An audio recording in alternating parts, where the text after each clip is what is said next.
everybody, and welcome back to Only Stupid Answers. This is the show where we answer your questions about movies, TV shows, comic books, and this week, OnlyFans. I'm your host, DJ Wooldridge. With me, as always, is Roxy. Hi, Roxy. Hi, DJ. And today, we have a very special guest. Introduce yourself. Let the kids at home know who you are. Hi, my name is Xia. Thank you guys so much for having me on. I'm really excited. I know Roxy from AfterBuzz. We were there together for 3 years, maybe, I think. 4? A while. A while. Yeah, it was a doing really long time. Marvel movie news when I was doing DC movie news for years. Yes. And, yep. all different shows. We both were on like 80 shows, I feel like. Yeah, like 1,000. It was at one point, I remember I added up the hours that I was at AfterBuzz, and I was like, this might be as much as my job. Not that I was complaining. I was so happy. Yeah, it was amazing. Good times. So what I'm hearing is Roxy was DC, Z was Marvel. You guys were rivals. You were in the trenches. Mm-hmm. Every time we saw each other, we're like, oh. Yeah, because nobody who loves one of those franchises loves the other franchise. That's the way it works. Them's the rules. Only like one. Those are the rules. You've got to pick sides. It's like your favorite sports team. Insert sports team names here. DJ wore one just to help you out. Celtics and their rivals, the Lakers. The Lakers. There it is. Aha, so that's basketball. There's a whole show about it now. I know, but I didn't like that show as much as you, and I'm still holding off watching the second season. I can't even talk about the show. I know. I can't even talk about it. So we're having Xia on this week to talk about OnlyFans a little bit. But before we get into that, let's do a little bit of business up top. As always, if you want to watch the show live, if you want to watch it ad-free, if you want to check out Patreon exclusive content like Roxy and Mai's Q&A, or I do a show with Sal called Spider-Versity, you can do that over at patreon.com/onlystupidanswers. Speaking of Sal and I, we do another show where we talk about X-Men movies. We just did the latest episode of that. We're talking about X-Men First Class. That dropped as of this recording the previous Wednesday. Those happen every month live on youtube.com/onlystupidanswers. And there'll probably be a link somewhere around here to check it out. So go check it out. If you're listening to this on iTunes, please give us a 5-star review. We appreciate it, and it's helpful. And if you listen on Spotify every week, we ask a question. Last week's question was, what are your favorite books? Yeshua Zalewski said, I'm going to cheat and say Stephen King's Dark Tower series. Shout out to Mike Flanagan for taking that on, hopefully. And Neil Gaiman's American Gods and Neverwhere. Allison Edgerly says, right now I'm loving the Murderbot Diaries. Fun name. And Matthew Chavez says, I just finished Between Two Fires by Christopher Buhlman. Brilliant historical fiction / fantasy / horror novel. And it's not a series and pretty short. Big recommend all. Roxy, have you updated any of your reading since Maud was on? No, Last but I'm week. still reading the one book, which is really impressive for me because I'm not good at the reading. I'm good at the watching. Xia, what's your stance on reading? I love reading. As a kid, it was such a huge part of my personality that I would meet people or like re-see people that I hadn't seen in a long time later in life, and they'd be like, "Hey, do you still read a lot?" Because that was all I did. That was like it. So when we were talking about it, Roxy was big into the nonfiction. I think specifically biographies. Yeah. I usually read. Right now, I'm reading A City Primeval because of the new Justified spinoff. Would you have a preferred like genre, medium, fantasy? All fantasy, pretty much. Lord of the Rings, Harry Potter, obviously. But I think one of my favorite series actually is right now I'm reading Books of Magic by Neil Gaiman. That's Great. an awesome. I really like it so far. I'm not that far into it. It's huge. And then I think one of my favorite series is by Clive Barker, who wrote the Hellraiser series. Yeah. But this is more like fantasy mixed with horror. It's Abarat, and there's 3 books so far. He's supposed to be writing more, and I've been waiting like 12 years for the next one, Clive. Right, the next one. What was the word you used? Abarat? Abarat, yeah. That's the name of the book, or that's a type of... Oh. It's the name of the book. So it's a series. There's 3 of them. So it's the first one is Abarat. Then I think the second one is Days of Magic, Nights of War. And then the third one is... I'm forgetting for some reason. But they're amazing. So you're looking at the people yelling at George R. R. Martin, and you're like, you guys aren't following Clive Barker, all right? So fucking calm down. Yeah, seriously. It's been a long time, and I'm really salty about it. Yeah, but I love him. Somehow because Clive Barker also did wow, I'm going to seem real stupid if I'm wrong. Didn't he also do Candyman? You I was talking never about seen Stupid don't DJ. uh Only Stupid Answers is just the name of the show, so you gotta only I have the gotta stupid answers. occasionally do some say dumb stuff, but Yeah. yeah, great. He does do Candyman. Anyway, I was talking about it for somebody, and I Bernstein Bared myself, and I was like, yeah, Clive Barker, he died. He sure didn't. He's still around. He did not die. He's so sad. Yeah, he's still How kicking. is that Berenstein bearing yourself? Is that what Just they did in the Berenstein Bears? No, just the it's the Mandela effect, where like Oh. basically somehow misinformation becomes history in your brain, and then Because people we are all like, said the name wrong forever. yes, yeah, Yes. and I might have just said it Freaks me wrong out. now because Yeah, I you don't. did. Yeah, great. And then the idea that Nelson Mandela died in prison, he did not. That's not how history worked. And then people will be like, "Oh man, it can't be that I just remembered something wrong. It has to be that time travelers rewrote history." It's like, no, Yes. the brain's weird. The brain's a weird place. So, long story short, I think patreon.com, give us 5-star reviews. That was the point of this section. Now on to the next one, news. We got a little bit of news for you. Roxy, Yeah, DJ. before we get into what you sent me, I was going to jump into that, but I wanted to talk a little bit about, as of this Friday, for those living on the West Coast, guess what? We've got a hurricane/tropical storm hitting our way. So, Roxy, you had not heard about this? Well, here's what happened this morning. I'm in a group text with a few girlies because it's one of my girlfriend's birthday tomorrow, and Happy were birthday. supposed to go out on a boat. And we sent a group text this morning saying, "Hurricane, let's do KBBQ instead." Yes. And I was like, "What hurricane?" And then I came onto the show, and you were like, "Hurricane," and now I have a feeling I'm gonna find out. What's the hurricane? The hurricane is Hurricane Hilary. Concern is growing. This is per CNN. Concern is growing. Hurricane Hilary will unleash a prolific amount of flooding rainfall on the southwestern U.S. and parts of California as it makes a rare move over the region Sunday and into early next week, triggering the first ever tropical storm watch for California. Hilary could dump more than a year's worth of rain in parts of 3 states, California, Nevada, and Arizona. Because of the threat, parts of California face a rare high risk for excessive rainfall. This level 4 of 4 threat is the first to ever be issued for this part of Southern California. Currently, I believe, as of this recording, and by the time we drop this episode Monday, so if you're living in the Southwest United States, it's already going to be raining. Right now it's a powerful Category 4 hurricane. They're predicting now that by the time it gets to us, it will be a tropical storm. And before we were on the air, I was telling Xia, like, I grew up in Florida, so the tropical storm is like, yeah, whatever, man. Except for the fact that we don't have the infrastructure for it here. We're not built to handle that amount of wet. We don't normally get it. Moving to LA, because we were talking about this before too, but I'm originally from Hawaii, where it's very tropical and we get storms and hurricanes and stuff all the time. I moved to LA, and I remember watching the news with my dad when I first got there, and it made me laugh so hard. I was like cry laughing because they were like, as you can see, the sidewalk is wet behind me, and it was like sprinkling, and I was like, how is this news? I didn't realize just how dry it was there. I guess I should have, because it's a desert, but yeah. They're not used to rain. We're not built for it here. No. My follow-up questions are, number one, a year's worth of rain, like this past year that we had, because that's a ton of rain, or all the other years in which I lived here where it was almost no rain. I think good question. I think it's it's a year's worth of rain, so that the normal amount of rain that we would get in a year is all happening on like 2 days. This is so problematic for so many reasons, but we are in global boiling, and that's the main one. Also, side related, because I didn't ask you about it, Zia, because I completely forgot. How's everybody doing in Hawaii? Oh, so my family's from the Big Island. I don't have any family on Maui, thank God. Right. But I do have a couple of friends that moved there. They're fine. But it's really, really bad there, which is awful.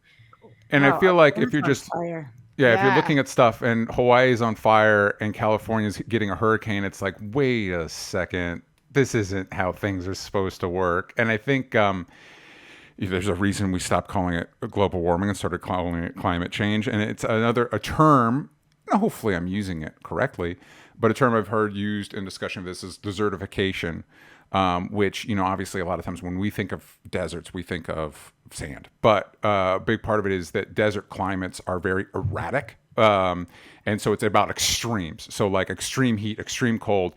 And unfortunately, we're making the entire planet that way. Nothing is stable. Everything is the most extreme version of everything. And we have not evolved to live in that. Most things have not evolved to live in that environment. And so it's not fun to talk about climate change all the time, but it is a thing that we all need to be aware of and concerned about, and pushing the people that can do stuff about it to do stuff about, I feel like. Yeah. I mean, ... duh. And not like what you're saying, duh, but just I can't get people on the internet to agree that the Earth's round. So I just don't know how that we're gonna do this. Like, yeah, but again, I think it's yes, and I think the majority of like normal people are probably on board. The majority. It's the people that make money from all the fossil fuels we burn that are when the you say problem. majority, though, like, do you mean 51%? Of normal people, not internet Twitter people, not the Twitter checkmark, blue checkmark folks. Yes. I think a majority of people are. Yeah, but majority is not 90%. Like we are working with a slim margin here. But even if those people, like, it's one of those, like, we could all recycle and it doesn't mean anything if the plastics company doesn't change the way, like, the individual response. I hear you. Is less impactful than corporate response, unfortunately. I know, and not for nothing. I'll be taking a shower and then I'll be in there for like maybe 20 minutes, and all of a sudden I'll get this like horrible ping of guilt, being like, I'm killing the planet, and then I'm like, well, actually, that's not me. Not for nothing, this is a pop culture show traditionally.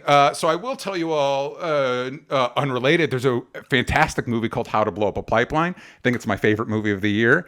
And it makes a very, I would think, strong argument that radical environmental disruption by activists is not only morally a moral responsibility, but also a legitimate act of self-defense. And looking at our environment right now, it is hard to disagree with that assessment. But I highly cannot recommend enough that everybody watch How to Blow Up a Pipeline, because not only does it have an important message, but it's also very good. And usually those things don't go together. So check it out. All right. On the other side of issue, everything's falling apart. Roxy, you sent me this WG update via Hollywood Reporter. The Writers Guild of America West has broken its relative silence over the past few days amid negotiations to release a 15-page antitrust report arguing Disney, Amazon, and Netflix are poised to become the new gatekeepers of the entertainment industry.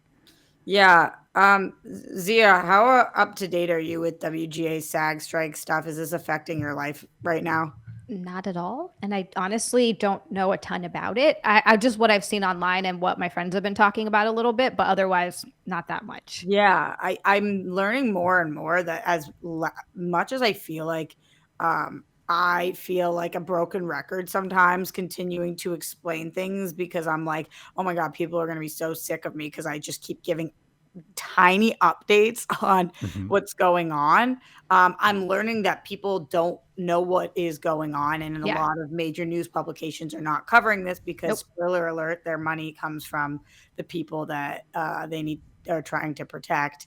I mean, there's been DJ, did you see this week some of the articles from Variety and Deadline that were like just straight up made up quotes about? I didn't so much see those headlines. However, I saw the writer people I follow on X responding to those headlines. It was like made up quotes, or I don't know, maybe they tortured somebody into saying it, of like, I'm the husband of somebody who's a writer, and I know for a fact that writers don't want there to be smaller amount of people in a bigger amount of people in rooms. They like the small rooms. And please let my wife go back to work because little pay is better than no pay. Like it's just the major publications. You always have to look at where the money is coming from, obviously. And so I will continue to talk about it here and all over the place. But this was a really interesting week because WGA went back to the table, and back at the table, they are now talking about they were doing a media blackout at first because they were in negotiations and they felt like the people, rightfully so, would fuck that up for them. They were like, okay, if we tell the public what the studios have come back and offered us, then there's going to be so much discourse online about this that we're not actually going to be able to get a deal. So they are waiting until they've kind of figured it a little bit out more. But yeah, as DJ said, this was in a new 15-page antitrust report. The striking union says that the rising growth of these three companies, so Disney, Amazon, and Netflix, offer an alarming window into the future of media. And they kind of talk about, they're not calling it a monopoly, but essentially they talk about how there are going to be no smaller companies left if we continue to allow them to do what they're doing. And its powerhouses have such again, they're not using the word monopoly, but kind of monopoly on the market, because when you have an entire vertical where you have your own streaming service, you've got every production is made in-house, you have all of your own digital verticals, you have your own, you have money in publications, you own a corner of the market, and there's really no checks and balances to that. And with the Amazon, Netflix, and Disney's of the world specifically, as we know, they have it all, right? Like Amazon has all of that plus all of their commerce. So it's very concerning. And I think that the question is, should this be allowed? And if it shouldn't be allowed, who tackles that and how? So yeah, I think that the strike right now is just shining a major light on what many of us already know is an existing problem, but is finally a problem that they need to figure out, because like, and here they reference Disney's mergers, right, with Pixar and Marvel and Lucasfilms. And what does this lead to? You know, if they have if three companies buy out all the other ones that are struggling, what will that end up looking like? So yeah, it's an interesting article Hollywood Reporter did on this one. And I think worth a read, but pretty much that's what's going on. SAG's still on the back burner right now, as they are not up to the table yet, and they shouldn't be, because they haven't waited as long as WGA. So. Yeah, if we only can do one at a time, which who knows if that's how it has to work, but let's say it is. You know, it's they've been on. They haven't been out there quite as long. Leonard Kim in the chat says, not quite a monopoly, but more an oligopoly, which is a state of limited competition in which a market is shared by a small number of producers or sellers. Right. But Roxy, if you consider this, that in America, we're basically making every industry this way. So maybe it's okay if only a handful of people have the power over everything. Have you considered that? I have not. Okay. Because I know that's wrong. It's like, it is so problematic for art. It's insane. I think I told you about, and Xia, I don't know if you have been talking to anybody about the AI issues, but when I was at Comic-Con in San Diego, there was just so many people that don't work in the industry there that were like, what's wrong with AI taking over? Like, we'll have just as good a content. It'll be the best. It'll be cheaper, and it'll just be the best. And it won't be. No. It won't be. If there's only 3 companies in the world that have all of the productions, art will suffer. If humans aren't making art will suffer. Humans will suffer. humans will suffer. Yeah. And art will suffer. And humans will suffer because the art is as bad, and humans will suffer because they don't have jobs and a bajillion other reasons. They don't have a creative outlet. Like, there's a reason that obviously not everybody, but there are a lot of people who are artistic, and that needs to come out some way or another. And I think the other thing that people don't realize too is if you don't get paid for your art, then you can't create it. Like, if you're spending all of your time working multiple jobs as your day job, and you're not making any money for the art that you're creating, eventually you're not going to be able to create it anymore. Yeah, because you got to eat. But I think we all agree that the job of the machines shouldn't be the stuff that we all don't want to do, like the data entry. We shouldn't let the machines do that. We should keep the people doing that. It's art, right? Exactly. That the machines should be doing, so that the humans can do the real work of putting numbers into spreadsheets. The machines have so much childhood trauma; they've got to get it out somewhere. Yeah, well, and it's an interesting thing too, because I think that we've seen parallels of stuff like this before. It is interesting to me how industry in general, and I think capitalism more specifically, it seems more and more anti-human to the degree that in the early stages of cars, people kind of saw them as a nuisance. Like, you can be hit by this thing. Like, we're walking, everything's kind of within walking distance, or we can take a trolley or something. And now these cars are around. And so there was a concerted effort by the automobile industry to change the paradigm around that, specifically to the term, like we're all familiar with jaywalking, which is when you walk just in the middle of the street. Jay was a derogatory slang term. So the idea of like, oh, if you're walking where cars are supposed to be, you're an idiot. Actually, people suck and cars are great. Buy more cars. And where does Jay come from? It's just like an old timey. It's an old timey back in the day, back when they were coining the term jaywalking. I don't know beyond that, but it was dude. I don't know. I was just one guy named Jay that we all hated. But it was just a derogatory, like Jay is an idiot. So it's like, if you walk in front of a car, it's not the car's fault that you got hit. It's for you walking where we want cars to be. And of course, we've built our entire infrastructure around cars and everybody having individual cars that are pumping out carbon. And I think we, obviously no notes on that. Everything's working out great. No problem that there's so many goddamn cars. So it's just interesting how that's what industry likes to do. It's like, well, there's this thing that can make us money at the expense of people. I guess fuck people then. And it's like, or maybe not. Maybe we could, make it. Maybe we're people, and so maybe we should focus on taking care of people. But what the fuck do I know? So there you go. Everything's great in the world. Things are fine. This is fine. We've got an election's coming up soon. You know what I'm doing right now, which is looking up, was there originally a guy named Jay? Yeah.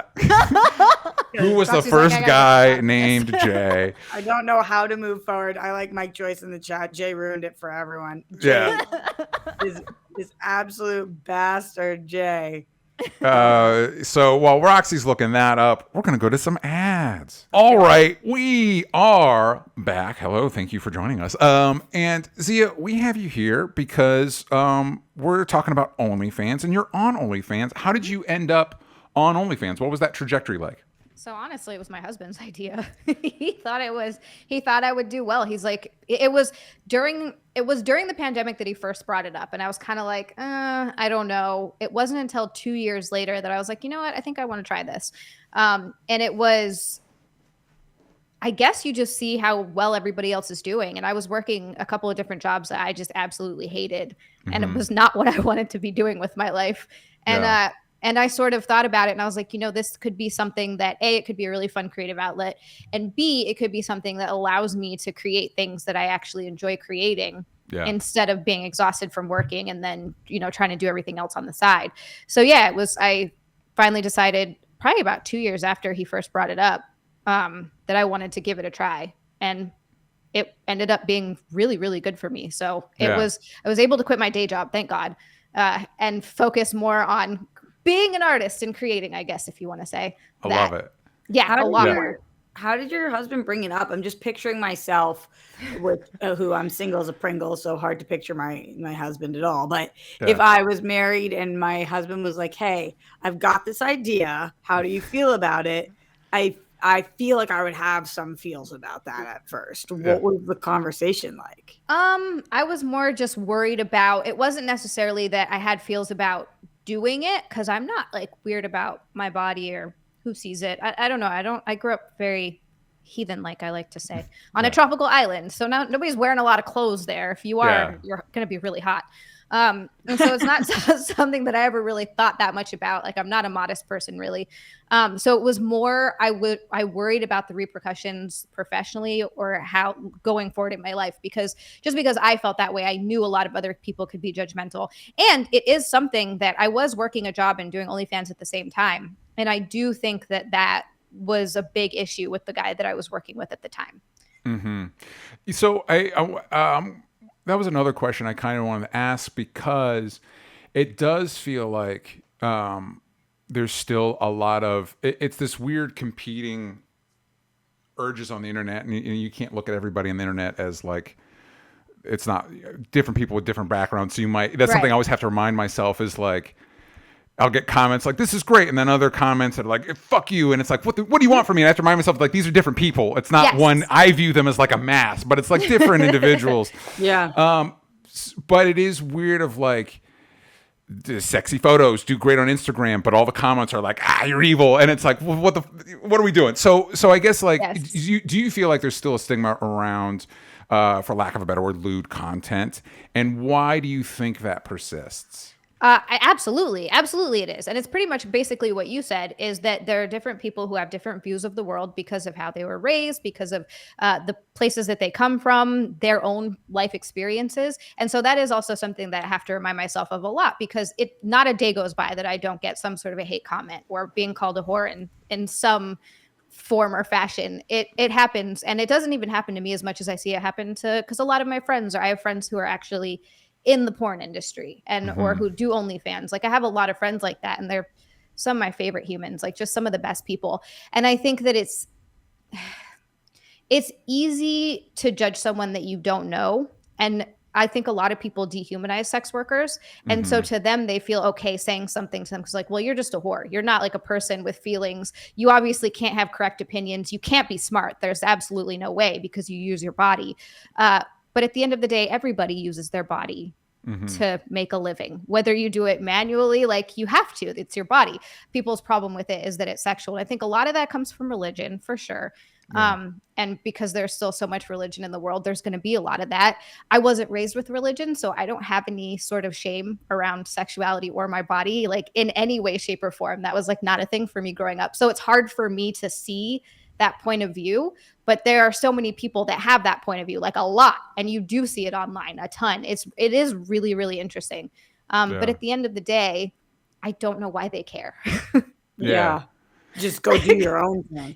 How do you find your own line then? Like, you were raised in a way that you have no qualms with your body, as you shouldn't. And by the way, same, which I feel so lucky about that. When I talk to my two fellow Whirl girls on for one of my companies, the two of them were raised Catholic, and it comes up all the time that I just don't feel the same way and don't have the same issues with the way that I was raised, because Jews don't like do that, really. We don't, we just kind of run and live free. But how do you find your own line then? Because I know, looking at your stuff, you do lewd, not nude, and you have different, you do have your own, like, this is what I do and that's not what I do. Where did you kind of make that line, and is it forever changing? It's for 100% forever changing. Where I started is not where I'm at now. And it totally changes just based on how comfortable I am. Like, that's really all it is. It's 100% a feeling. I'm like, do I feel comfortable doing this? Yeah, I feel good about it. Okay. Because I don't think anyone should ever do something that they feel uncomfortable with. I think that's really what it comes down to at the end of the day. And yeah, it is. It's totally just a feeling. And I don't really have any logic behind it. It's more just like, you know what? I don't really want to spread my butthole for this guy, so I'm not gonna. Yeah. That's kind of how it feels. I know you said that your husband was the one who came up with the idea. Is it still like a collaborative effort where you're like, okay, is he your sounding board and you're like, this is how I'm feeling about this today? And he's like, okay, well, what about this? Or is it now kind of like a one-woman journey? It's pretty much a one-woman journey at this point. He used to help me shoot stuff. He used to come up with ideas for stuff. But now, yeah, all 100%. If I am feeling like a little bit iffy about something, I'll come to him and talk about it just to like get an idea of where he's at, or if he has any other ideas that make me feel a little bit better about something or something that I might be more comfortable with. So I do definitely still talk to him a lot. And it's nice. It is nice to have someone at home because it's interesting. You do get a lot of comments of people being like, well, you're never going to find someone. Well, I'm married, but okay. Yeah. So it's fun to see those comments and then be able to go talk to the person that I love and live with about it. Because as much as you can say I have thick skin, and I do because you have to, at no point do you not get bothered by some of the stuff that you read. Because it's hard not to read horrible things said about you, and like you do feel it. Yeah. So it's nice to have someone in real life that you're like, oh, none of this is real life. This is my life. These are my people. Yeah, I think that's true of everybody because obviously as the dude in the conversation, I think it's very likely I get significantly less, let's say, pushback than you two probably do in general on the internet. And it's like comments, whatever, they don't matter. And every once in a while you get when you're like, fuck you, man. Fuck you. Fuck right? you. You're like, wow, okay. Cool. Is there like Coming for my one insecurity. Is there a theme of comments that as the one that gets under your skin the most? Like, is there a trigger, a button that's pressed and you're like, yep, that one gets me every time? You know, I do think it's a lot of the one where they're like, and I don't know why, because I have someone. I mostly just get annoyed because I'm like, you're so wrong. But it does get under my skin of the whole, like, no one's going to take you seriously. Everybody's just going to want to bang you and you're never going to find anyone. And I'm like, what? Such a weird assumption. Just do you come back with, here are the receipts? Here's me and my man, or do you just let it ride? I usually just let it ride. Every once in a while, I'll say something because I'm just like, this is getting ridiculous. Like, someone came in and they're like, maybe you should stop. This comment was so bizarre because I have so many friends in the industry. And one of them was like, you should stop listening to your almost 40 single friends who, like, under the assumption that they had talked me into doing OnlyFans and my husband might actually not be okay with it. And I had to come back and be like, okay, first of all, the one friend that you're talking about doesn't have an OnlyFans. So I don't know why you thought that was a thing. Yeah. The other one has an OnlyFans, but I don't actually talk to her that much. Like, we're more acquaintances than friends. We've done some podcasts together. She's an awesome person, but we don't like hang out. It was my husband's idea, number 3. Number 4, I don't see how this, like, why you think this affects our life so much. Because I don't know what the assumption is that happens in my real life that they think that OnlyFans affects. The only thing that it affects is I was able to buy a house. Like, everything else about my relationship is exactly the same as it was before. OnlyFans has changed nothing. Yeah. So, I don't know what they think. Congrats on your house. Thank you. It's been a freaking nightmare. I'm so glad we did it, but holy hell, no one tells you. Yeah. It's a lot. So are these? I feel so bad for you two homeowners. You two homeowners in loving marriages. I feel so bad for you guys. It must be so difficult. It really is, though. I just had 3 leaks in my ceiling, and I'm $40,000. Oh yeah, no, yeah. If there's an issue, in the home, yeah. Because your point, Roxy, is valid. It is. But let me remind you that everything in this country is a scam. So every level, it's like, oh, who's in your opportunity? How's the system going to fuck me over on this one? God. So both can be true at the same time. Your point is valid, but we live in a scam. But you got to wake up next to somebody you love this morning. Just remember that. Okay, all right, fair. Good point. So with these comments, sorry everybody to focus on the comments. It's a big part of the culture of being online. Yes. Is it dumb? Are these on OnlyFans or are these on Instagram, YouTube? No. Instagram, Twitter. Twitter is probably the worst of it. Twitter, Instagram, and YouTube. So do you find with because I could imagine on Instagram and YouTube people could just stumble across you, whereas OnlyFans, they're probably specifically coming towards you. So do you find on OnlyFans pretty chill for the most part? OnlyFans is awesome. The Great. people that subscribe to me are so cool. And a big part of that is because they want to message you and they want to be able to talk to this person that they have been watching for however long on I have people from AfterBuzz, people from different podcasts I've done like all over the place. And I got to say, like 90% of the messages and conversations that I'm in on OnlyFans are about have nothing to do with sex. They want to talk to me about movies or video games or just whatever's going on in the world. Like they just want to have a conversation. They just get excited to talk to you. And they're like, yeah, the pictures are great. And they like them and whatever. But they're like, I just want to. And then the other 10% are people being like, I want to bang you so bad. And I'm like, okay. Good for you. And that leads me to another question because do you think we all deal with on some level like parasocial relationships with the audience? How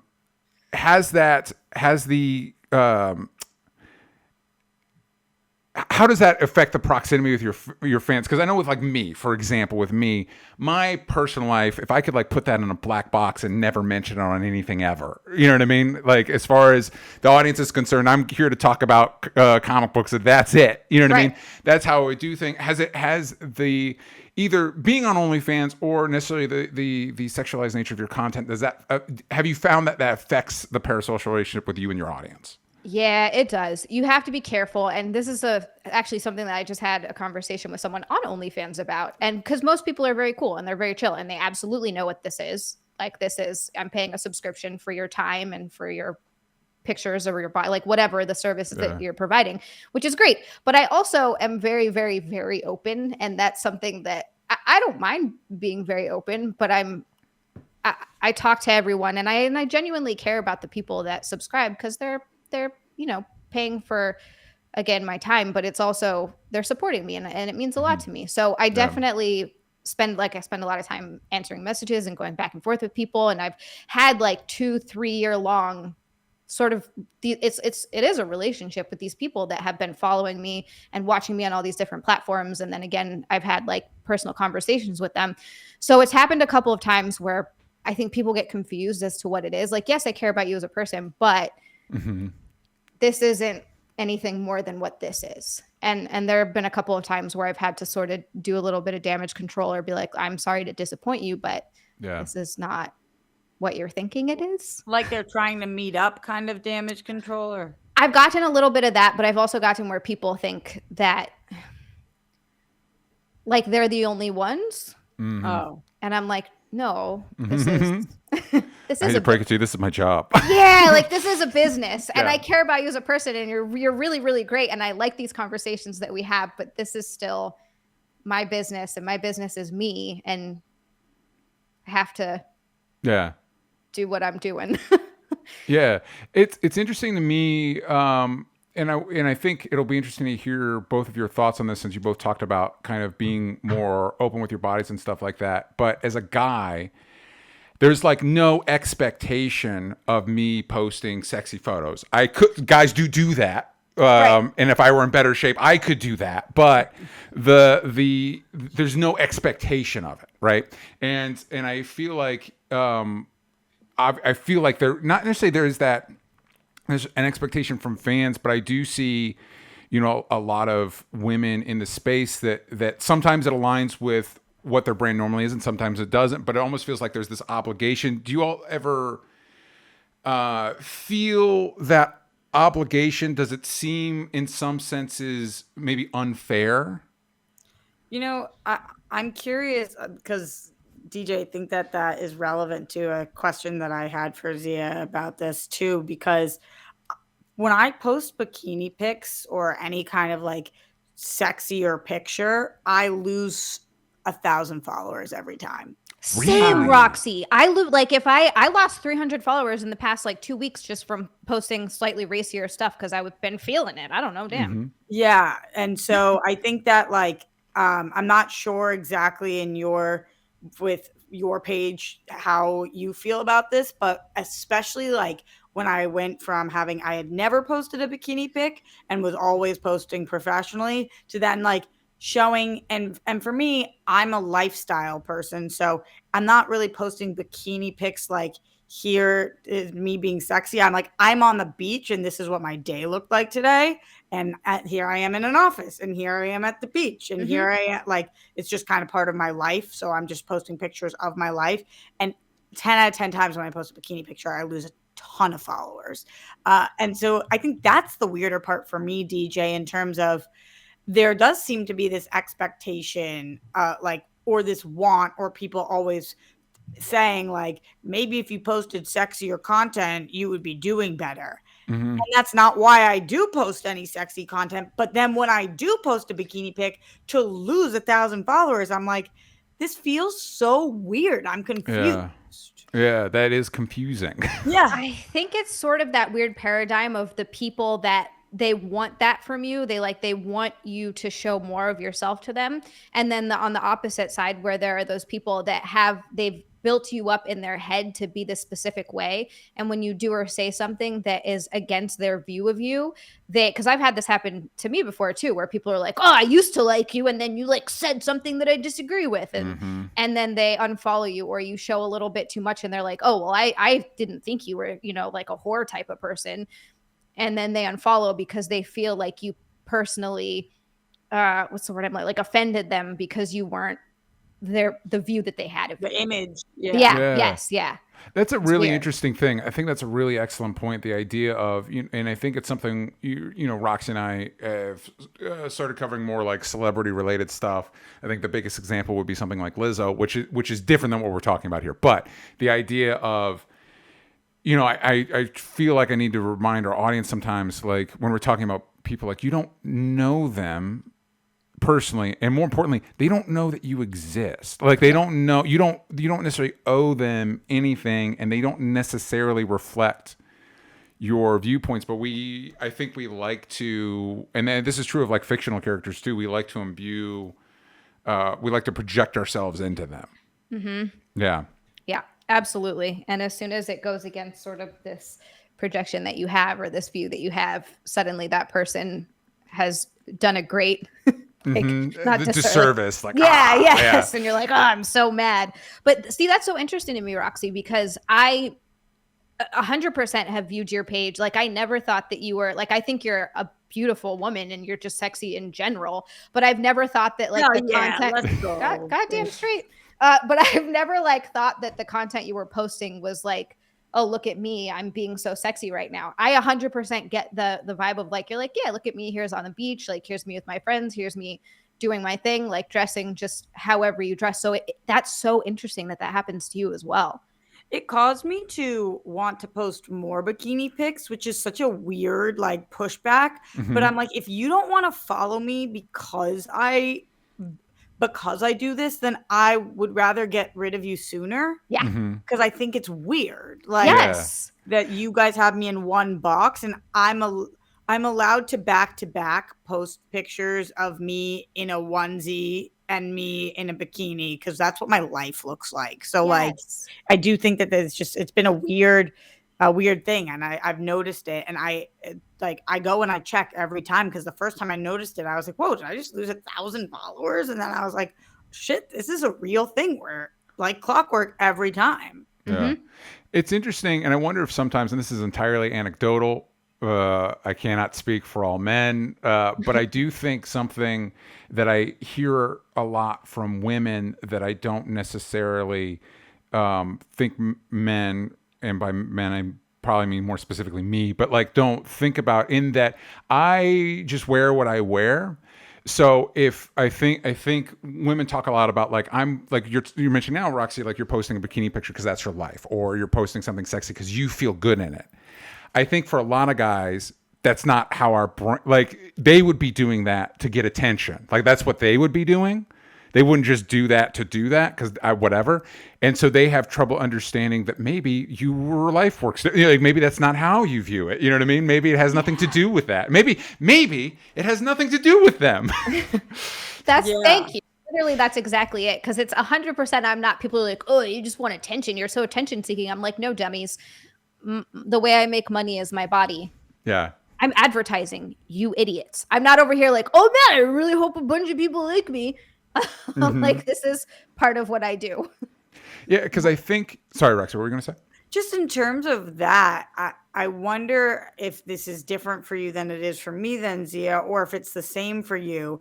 So it's like you have different platforms for different things, right? So I would expect one kind of conversation to take place on OnlyFans, one kind of conversation to take place on Instagram, a different kind to take place on X or whatever he decided to call it this week. They changed the symbol. It's now got like cracks and stuff in it. I know. I Ooh, saw so that, and I see cool. Mike saying that Elon's gonna remove the block feature, which will be my final straw on that app. I absolutely cannot be on an app where you can't block anybody. Well, Roxy, I'm sure you'll still be able to block people if you pay for it. that would be so crazy. But I am curious. Sometimes, like, I'll post a picture of me on Instagram, and it will be me and my grandma, or me like just chilling like this, and people will write on it like "show us your tits" or some shit like that, Oh my right? God. Yeah. And they'll like, whatever it is, they'll comment on like, that's a very booby top. Like, I remember I wore this this outfit to Disneyland, where, by the way, they have an indecent exposure rule where if you're wearing too little, they don't let you in. So I know I wasn't wearing too little because I was in a sports bra and leggings, a matching set, and people were commenting like, holy shit, those melons, like, you shouldn't be allowed in there with kids or whatever. And I'm curious for you, like, because you might get one kind of comment on OnlyFans because that's like what the dynamic is. You get that kind of comment elsewhere, and does it feel weird when it doesn't just stop at OnlyFans? That's a good question. That's interesting. I definitely don't mind getting those comments everywhere else because I am advertising myself for OnlyFans. That's kind of the whole. So I totally get it. But there are some times where I see comments, and even some of my like followers that thoroughly enjoy the content that I put out, and they always comment, "Wow, you look so great," or like, "You look beautiful," whatever it is. We'll see sometimes a comment and be like, I've seen them comment back and be like, "Jesus Christ, dude, calm down." Where it's just like a little too emphatic, and you're like, "Wow, okay, you just said that." And it doesn't necessarily get to me so much as I'm just like, holy moly, you feel okay saying that to someone? All right. Like, sure thing. Yeah. Will it just be something that's like overtly sexual, or is it something, like over the top, where they're like, oh, sorry, this is going to sound super graphic, but like sometimes it's something like this. They'd be like, "I'd eat you out from behind." And you're like, okay. All right. This is like, why did you type that? And then you hit send. I really do wonder though, like, what is the thought process on their part? This will make her notice me. Is it this will make her like me? Is it this will make me seem hot? Like, or is it just like I have nobody else to say this to? What is the? Maybe it's just how they feel, Roxy. You know, it's just the heart wants what it wants, and it's just how they feel in that moment. You know. I guess so, but they feel it on the keyboard and out loud. Like, yeah, well, and I think here's the thing, because you guys both brought up religion, and I grew up in a religious community, and so I kind of think, I when we have conversations like this, I think about like the dynamic there, and I do think there is a time and a place for shame, right? I agree with you, actually. Yes. Yeah, I think there is a time and a place for shame. Like, maybe, not to judge this, but maybe when you're writing that comment, maybe if you certain people that might be indicted for a bunch of crimes, like trying to overthrow the country, and they're still running for president, I wouldn't hate it if that person felt shame. You know what I mean? Like, I feel like some of the billionaires we talk about, the current owner of X, would be great if they were capable of feeling shame about things. I think there's a place for it, right? And I don't necessarily think that there's anything inherently wrong, even though I'm not religious like I used to be. I don't think there's anything inherently wrong with religion, other than the fact that it has been traditionally, for a long time, been the preferred medium of those in power to exert control over people, right? And I think, it is interesting how I think it specifically intersects with women and the treatment of women, and how it still impacts our society, like we've been talking about. Like, I think both of you mentioned kind of offhand, but that idea of just letting, if you're not into that thing, just do something else, man. Like, I wish everybody on the planet was supportive of trans people and trans rights. But if that's not your thing, just leave them alone. Like, I'm a big proponent of just being left alone. I love it when people just leave me alone. So you just leave people alone, man. I just let them do their thing, and you don't have to think about it. That's the great thing. You don't even have to think about it, and they can just live their lives. That is literally everything that you said is how I feel about like 99% of it. Because I'm such a live and let live kind of person that I really truly don't mind religion, except for the reasons that you said, like 1,000%, you put it into words. I have religious friends who are not judgmental and who are super cool and some of my favorite people, and they believe what they believe. And I think that's great. I don't think it's bad to have something to believe in. Yeah. It's how you treat other people because of your views that bothers me. And so it's interesting how people really feel the need, though, to be like, well, I feel this way, so now you have to feel this way, and you have to live the way I want you to live because that's how I feel. And that's so bizarre. Do you think with part of that is maybe exacerbated a little bit with the idea of social media, that it's like this catch-22, I feel like, with social media, because I feel like I hear people complaining about social media a lot more, probably specifically because of X, but in general, and there are a lot of problems with social media. But I do think there is an avenue to expose people to walks of life and experiences that they wouldn't normally have access to without social media. But the flip side of that is that the people that might not be as open to that feel like it feels like it's being put on them, and it's like, just keep scrolling, man. It's not, again, it's that idea of like, maybe it has nothing to do with you. Maybe it's these persons living their life independent of even considering your existence. Yeah, because they're not. Yeah. Like, I don't think about every single person that follows me when I post. I post what I feel like posting. Yeah. Like, I don't know. I don't understand the whole where people take things so personally. It's like, this has literally nothing to do with you. So please calm down. My favorite is when people feel the need to tell. Sorry, Roxy. I was like, right as you're about to say something. Oh no, I want to know what you're about to say. I was just gonna because I get this a lot too, and this always makes me laugh because I'm like, why are you telling me this? I don't care. People will be like, I'm not gonna subscribe to your OnlyFans, and I'm like, okay, so don't. Mm-hmm. Good. That's fine. Yeah, it's there for the people who want it. That's kind of the point of it. It would really show me if you paid for it, but then never came on. That'd show me. That'd teach me a lesson. That would be terrible. Yeah. So we talked a bunch about your relationship with people on the internet and a little bit about your husband as well. But I am curious, what about family, friends? Like, when you started doing OnlyFans, how was that? Have people been open? Have people been weird? What's been the reception in your crew? I'm so lucky that my family is awesome because I've had zero issues with that. I told my dad the first month I started doing it. I was like, I'm not even going to try, because I've heard that happening to a lot of women who try to keep it secret. And then someone will text their family and be like, do you know what your daughter's doing? Or like send them photos, which I think is so disgusting. Yeah. But I was like, I'm not even going to Why would you do, like, what's wrong with you? Yeah. I've seen a lot of those stories. I just think it's like it makes me kind of nauseous that people think to do that, something that gross. But yeah, so I told my dad the first month, and of course, no one wants to think of their kid in a sexual way, just like you don't want to think about your parents. Like, I know my parents did it to have me, but you don't want to think about it. So it's like one of those things that he doesn't want to think about it, but he was very, very cool with it. He was like, okay, well, you're happy, like, you feel okay about it. He's like, you're doing well. And I told him, and he was like, I told him that I was enjoying it. It's been great. It's making me more money than I've ever made before. And he was like, okay, well, that's all that matters. And so he was fine with it. My grandma, his mom, I told her recently because she's on Facebook. She's older. She's, I think, 80. I just found out that she's been in the BDSM community for like 40 years and she still does phone sessions.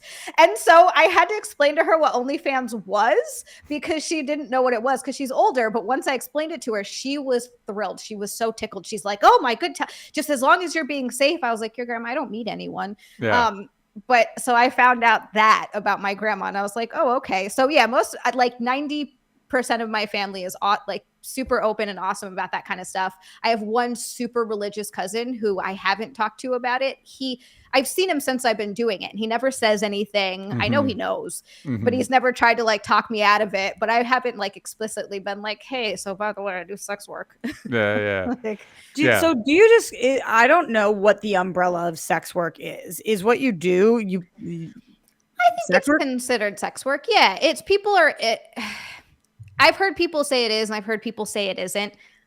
I'm selling sex, I guess. Like, I'm not physically going to sleep with anybody. Like, sometimes they have, like, strippers would be considered sex work. Obviously, prostitutes, even though it's not legal here, I still think it should be. They're still doing it. Because no shit, it's the only way to try to keep them safe is to make it legal. It's ridiculous. Yes. I'm still with you. Well, listen, when you make something illegal, it ceases to exist. Okay, so we've seen that with drugs. Yeah, exactly. Once you make it illegal, it's our government does such a good job of clamping down on that stuff, making cocaine sure and heroin have been abolished. There are no negative ramifications for when we make things illegal, except for the bad guys. Just because drugs are legal actually doesn't make them less lethal. So that as well. So okay, with the religious cousin, he's not bringing it up and just not. Yeah, I think he just doesn't acknowledge it, and I'm like, all right. Yeah, and that's kind of what we're saying. Like, yeah, you do you. You don't have to acknowledge it. Yeah. Just live your life. Just don't be a jerk. He doesn't treat me any differently, so that's fine. And I did have an aunt recently that sent me a text message saying that she was really proud of me and that she called me a trailblazer. I was like, well, Auntie Becky, I don't know if I'd go that far, but thank you. I love you. Well, they're probably really impressed too. I mean, you said you just bought a house. Like, it's a legitimate business. It is. It is a legitimate business. And let me tell you right now, my taxes prove that every freaking year. People are like, it doesn't contribute to society. My taxes say otherwise. Thank you very much. Is it difficult at first? Because I have no idea what we're talking. Is it difficult at first to make a living doing it? Is it like the grind like any other business? Or is it a lot of money at first and then it's difficult to build? Or how does it work? And is it different for everybody? I would say it's probably different for everybody. I think because I had already built up a bit of a following, enough from all the various things that I did start making money right away. But it is a grind to like keep getting yourself out there, keep getting subscribers, keep growing, keep building. And it's, very time consuming. I think that's another thing people don't realize. Like, you don't just snap a picture and post it. Like, it's really time consuming. I shoot a lot of content.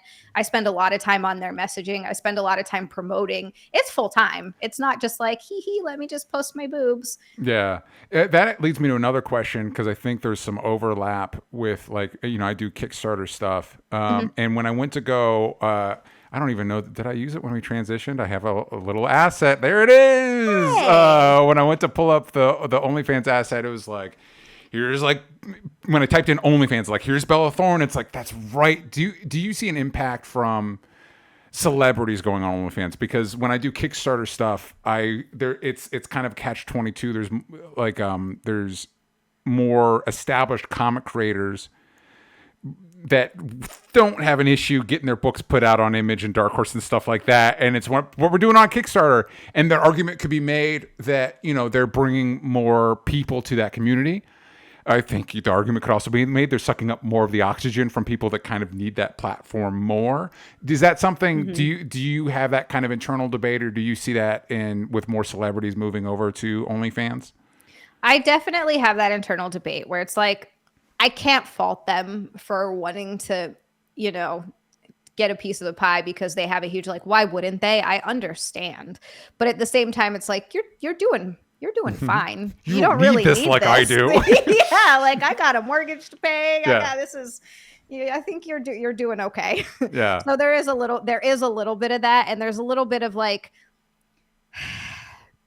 what are people paying for from those celebrities? Because I know a lot of them don't do nudity, which is also fine. Yeah. But are you just paying for what you would normally get on Instagram? Because they're not interacting with you. Like, they have a team. You're not talking to them. So what is it that people are paying you for? And I am kind of curious about that a little bit. Yeah. Yeah, it's interesting. Have you seen it all? I don't know. There's no reason for you to necessarily know this. Have you seen an uptick in that during the strike? Like, people like, well, we're striking, SAG strike, guess OnlyFans. You know what? I actually haven't. I'm not sure about that. But I follow a lot of girls that are just, I guess people like to call them in a derogatory way, but I don't think it is, e-girls. And I've been following them for a long time. So those are a lot of the girls that I still just follow. So I don't typically like branch out from that a ton. Gotcha. You said you had a lot of friends in this space, and I am curious because I feel like at this point, 90% of my friends are in the hosting space. It's just the people that I'm around the most and the people that I work with. But it's such like a collaborative effort in hosting. I feel like unless you're specifically collaborating with another OnlyFans girl or something like that, how do you make friends or how do you build your community so that you can have people that you can like talk to about what you're doing? So that happened kind of by accident. So there's one of my friends, Chrissy. She has a show called The Wet Spot, and she does another show called Simpcast, which I just think is the greatest name for a show. And she's really awesome about like lifting sex workers up, and she brings them, like The Wet Spot is mostly porn stars. So she brings different porn stars on, and I've been on it a bunch of different times, and different OnlyFans girls. And like, so she started talking to these women. And because of that, I've met a lot of people. And we went down to DC Exotica. We drove down and spent I think 2 days there live streaming from the event the whole time. And you meet people through that as well. And it's just, they're some of the coolest people in the world. And eventually you just form yourself a little group of sex workers. And one of the women that I made friends with, Amy, she's also just amazing. She introduced me to this group that she has on Twitter or X or whatever. And it's just a bunch of people in the same space. And we have this like group chain going where we all come together for ideas. Some of the girls have collaborated together. I haven't collabed with anyone on OnlyFans yet, but I do want to. And come together and like basically talk about, coming up with ideas. What do you usually charge for this? What about this? Have you ever done this? And then also just a place to vent, to be like, look at this message that this idiot sent me. Like, so it's a lot of that kind of stuff.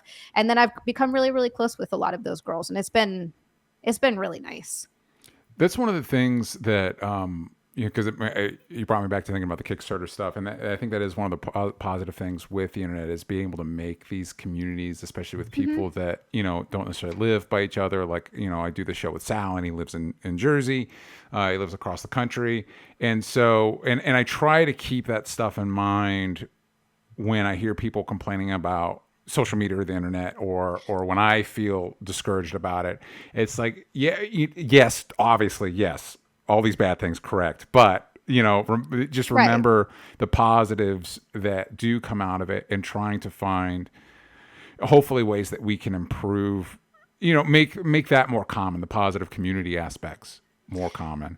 And I think a lot of what it comes down to also, and I talk about this a lot too, it doesn't matter what system you put in place. It doesn't matter whether it's social media or whatever it is, it's people that ruin it. It's people that make it good or people that make it bad. Yeah. At the end of the day, it's just an extension of how we decide to use the tools. And it's unfortunate that there's so many crappy people out there that like to ruin it for all the people that are positive and using things for a force of good. But totally.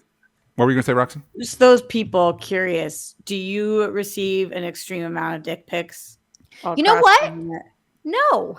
Really? I don't get that many. Thankfully, most people do not send me. I've gotten a few, obviously, and on OnlyFans, people typically don't send them unless, like, I've gotten maybe, I don't know, over the 2.5 years, like a handful, maybe 10 dick pics that were unsolicited. The rest of them is if I'm doing a rating, which is, that's what it is. So, what is a rating? Like they send it to you and you literally rate? Yeah. And I send them back a video of me rating their dick. That is honestly one of the most popular things I've ever done. It's so interesting. Wow. So did you come up with that, or that you saw that somewhere? And no, that's super common. Yeah, that's most girls do that. My favorite is it's hilarious. And my favorite is this one guy sent me a picture of it in a hot dog bun. And I was like, you get a 10 for creativity. Yeah, for creativity. I gotta say, and again, this is entirely anecdotal, but I really do get the impression that guys are into dicks way more than women are. Like I've never like, I maybe once or twice a woman that's like, oh yeah, dick pics are great or whatever. But like nobody wants to see your dick out of context. You know what I mean? Like nobody, but guys, for some reason, guys are really into sharing their dicks. Are you ever like just like shred them? Like, is it sometimes they send you a pic and it's like they're hoping to just be annihilate, like it's not a good pic and they just want you to be like, this is horrible? So sometimes people typically tell me that that's what they want when they want it. That is a specific kink that a lot of people have too. I've done a lot of those. It's called small dick humiliation, and they do ask for that. They're like, I want you to basically tell me how gross and disgusting it is. And I'm like, all right. And see, this is me exemplifying when you see something, you're like, that doesn't make sense to me, but you know what? Hey man, you do you. I don't, whatever. It doesn't, I don't understand it, but all right. Anybody who's not hurting anybody is A-okay in my book. Again, we were saying this before we got on air. As everybody involves consenting adults, go have fun. But other than that, if you're in that zone, have fun. Before we go, question from the Discord from Jake Hefner. Were there any benefits or drawbacks to joining OnlyFans that were unexpected? Ooh, okay. So the one benefit I think that was unexpected was finding such a good community. I really wasn't expecting that, of finding such a good community of really open-minded, really, really cool people that have become some of my best friends. Like I really, truly love these people a lot. I get a little emotional when I talk about it because they're just some of the best people I've ever met. And it's not what you'd think too. People are like, oh, porn stars. And you're like, you don't know them. Mm-hmm. So that was definitely a really, really unexpected. I just thought I would be doing it and that would be it. But I've made some of my best friends along the way. So that was 100% awesome and unexpected. I think an unexpected drawback. I guess, yeah, just the amount of hate that you get. It wasn't something that I really considered to that degree. Yeah. I just figured you'd do it. The people that liked you would find your stuff, I guess. Yeah. somewhat naively, I was like, oh yeah, the people that will fan. But no, people are like, no, I must tell you how I feel about it. And I'm like, I don't care how you feel about it. I am the main character of this story, and you must know my opinion on this thing. Xia, it was fantastic talking with you. There will be links in the description if you want to check out her stuff and leave nice comments. Yeah, I do appreciate those. Leave nice comments. We have a nice community here. Be nice. But for everybody that wants to find you, follow you, all that stuff, where can they find you? It's Xia_land on Twitter and Instagram. It's just XIA_LAND. So that's just social media. And then it's pretty much Xialand everywhere else if you want. I have a YouTube channel that I'm on 3 days a week live. I'm on Kick 2 days a week. And then OnlyFans if you're interested in that at all. It's just XIALAND, all one word, and you can pretty much find everything there. Guys, thank you for having me. This was really fun. And Roxy, I haven't talked to you in so long. I'm so happy to catch up. We got to do a further catch up. I got to know more about what's going on, but I'm glad that we're able to have this. Roxy, what should people be looking for from you? Ooh, just everywhere at Roxy Stryer, forever trying to figure out what SAG does and does not want me to talk about. So it's just a change in spectrum right now. But what I do know is that I have been tweeting a lot about Shark Tank. So if you're interested in that, check me out. Check it out. You can find me at DJ Talks Trash. You can follow the show everywhere that matters at Only Stupid Answers, but on Twitter/X. Vowels from stupid.